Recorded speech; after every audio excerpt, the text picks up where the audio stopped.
Le vrai faux, vos questions au 3921, donc celles que vous nous avez laissées notamment pendant l'été, elles ont été nombreuses. Et on va prendre celle aujourd'hui de Marjorie, elle a 38 ans, on l'écoute. Bonjour Mélanie, bonjour docteur Zimi Mohamed. Non, j'aurais une petite question. J'ai entendu dire que les pédiatres conseillent de vacciner les enfants cette année contre la grippe et la gastro à cause de la Covid-19, mais je comprends pas trop le rapport.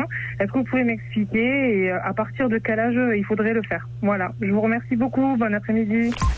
Alors Jimmy, évidemment, retour des questions autour du coronavirus, on est toujours dans cette épidémie. Là, avec la rentrée scolaire qui approche, beaucoup de parents s'inquiètent. Alors dites-nous effectivement, pourquoi certains pédiatres ont lancé cet appel pour inciter donc les enfants à se faire vacciner cette année contre la grippe et la gastro? Alors tout simplement parce que je pense que la rentrée va être explosive, pas forcément à cause du coronavirus, mais à cause des pathologies hivernales que sont la gastro-entérite et la grippe qui vont arriver, sauf que les symptômes du coronavirus sont très similaires à ceux de la grippe ou de la gastro.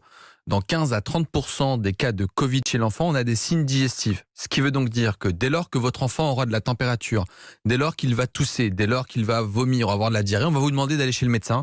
Et donc, on va prescrire un test. Combien de tests allons-nous faire? C'est la première question. Ensuite, il faut se poser la question de l'acceptabilité du test. Ça reste pas désagréable, mais quand même, chez un enfant, c'est un peu compliqué. Ça a un coût. C'est une 50aine d'euros. Imaginez, quand on fait 500 000 tests par semaine, il y a quand même de l'argent qui est dépensé. Et puis, le rendement n'est pas très bon chez l'enfant.